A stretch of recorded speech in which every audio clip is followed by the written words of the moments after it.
following video. So if you have a 2010 Mercedes Benz C300 and you want to change out your side lights, their marker lights at the side, you can go on Amazon and order these lights right here: smoke length, white LED front, E marker lamp replacement.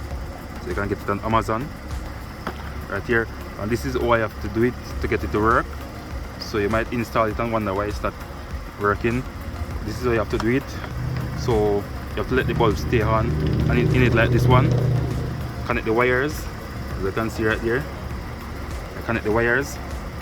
So on this side, the black wire go to the brown, the red go to the green, and that's how it works, guys. And I'll show you the other side. So on the other side right here, so the red one go to the gray and white, and the brown go to black, and it's working.